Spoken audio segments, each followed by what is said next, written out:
This is the KRMG Afternoon News with Skyler Cooper. Breakdown. Go ahead, give it to me. Time for the BA Breakdown on the KRMG Afternoon News. And like we do from time to time, the BA Breakdown today is happening remotely. So I am with Broken Arrow City Manager Michael Spurgeon in the Rose District in BA. It's good to be with you face-to-face this week. Hello, my friend. I am so happy to have you in our award-winning Rose District and look forward to visiting with you on tonight's show. So we were meeting up for a podcast, which folks will hear a little bit later. So I thought, let's just do the BA Breakdown while we're here.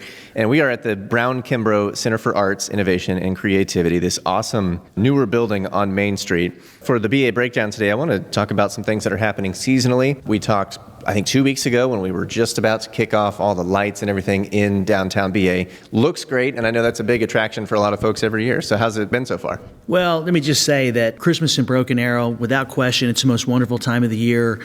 The city, along with the merchants, really try to go all out to promote the Shop Local. Last Saturday was the Shop Local campaign.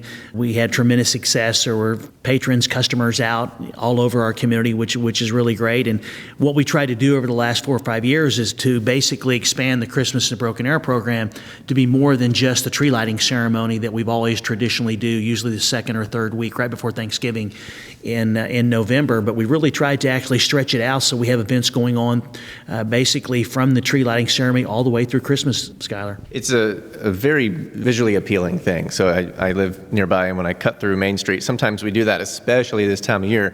You know, we'll take side roads to get somewhere quicker, but sometimes we go, let's go right down Main Street and get through all that hustle and bustle because we want to see it. It's pretty, and that's why I say it's an attraction beyond the Rose District Plaza where the tree and the ice rink is, but every light pole, all the signs, the businesses, the Christmas music, it really, I think, attracts people down here. And is it right that more people come because of all of that? Do you see an uptick around the holidays? We do, and I think you also have to give them reasons to come down here, especially after the tree lighting ceremony, which we have. I would say we have several thousand folks, if not more, that actually come to the tree lighting ceremony, and we've expanded that while adding Grady Nichols and music and other fun festival type events. We also have the business opening, and they've got their own different niches that they're implementing because there's so many people down here. But I think it's really just about a vibe. And one of the first things that I did several years ago was the white lights in the trees. I mean, those usually go up right around the tree lighting ceremony, and we took them down before I got here, right after Christmas.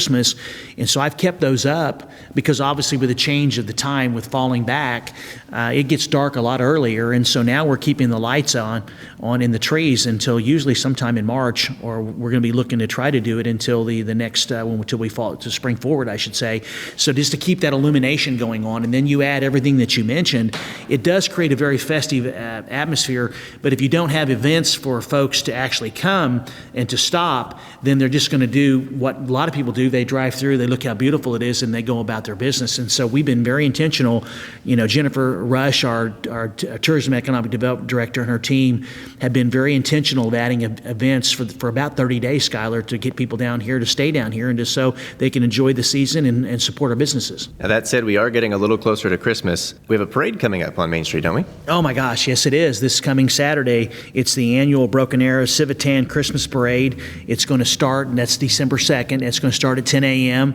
The city for the second or third year we'll actually have a float in it, and we'll be a lot of the city employees along with our mayor and city council members will be walking, and there'll be, I would say there might be 100 different entries of folks coming, and it's always very, very well attended. It is such a great time to be out. Hopefully the weather will cooperate, and regardless, people come out, but it's just a wonderful time to come out and just to really officially kick off the season. We're going to be getting into 2024 pretty soon, and I'm thinking about all the projects you and I have spoken about here on the BA Breakdown. And if you just tuned in, we're talking with City Manager Michael Spurgeon in Broken Arrow, whether it's the new Reesers, that kind of thing, or New Orleans Square here in the Rose District, a lot that we'll probably keep catching up on in 2024. But one of the projects you told me about recently was a little more simple, but it goes a long way in beautifying the city, and that is painting a lot of the light poles. So we're here on Main Street. They're black light poles. It looks really great with all the brick and everything around here.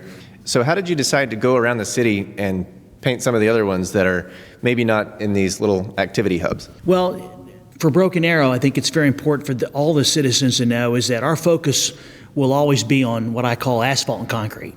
which is actually maintaining and expanding our road system to accommodate all of the cars that are coming in, that are going to school, going to work, and so forth. That's always going to be a top priority. But I also think beautification plays a role in the quality of life and the pride, the civic pride that you have within your city.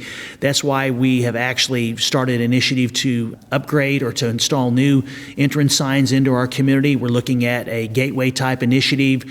Also, the traffic signals. I mean, you look at the condition right now, they come with what I would call like a gunmetal type gray, which is very, very drab, not very attractive. And as we've upgraded intersections like New Orleans Squares, we've actually installed traffic signal poles that are black. And so I recommended to the city council members as a part of a beautification initiative, which is really about quality of life, is to upgrade a number of the traffic signals within the community from that gray to a black. And so we've gone in, we've cleaned them, we put primer on them through a contractor, and there are 10 intersections that right now we've designated that the poles are going to be painted and upgraded, and I'm certainly hoping to look to do more because I think it does something for your community whenever you're focusing on beautification, whether it's brick accented sidewalks or it's traffic signals, it's a clean community, and make sure you maintain it. And then also a gateway as you come into Broken Arrow, you know you're in Broken Arrow. Yeah, I think it's a moment of pride even for the citizens. I mean, I like it when I see that kind of thing, that it's paid attention to and kept up with. Even the illuminated street signs that are around town at some places. First of all, I appreciate that because I'm very blind. But secondly, it looks good, and I think that goes a long way. It does, and I understand that some folks are not happy with the fact that the city's spending it, but that's why I started off by saying is that maintaining our road system and brick sidewalks, the asphalt and concrete is always going to be a top priority. But I do think that the quality of life, it does include more than an asphalt and concrete. And then if we can actually, for this cost is about $165,000 for 10 intersections when they're all done and people have a chance to see. And if we look at expanding other improvements, intersections could be major upgrades. You're going to start to see the black traffic signals. I think it's just going to be uplifting for our entire community. The BA Breakdown, we do it this time every Tuesday on the KRMG Afternoon News with City Manager Michael Spurgeon. Good to see you. Take care. Look forward to talking next week, Skyler.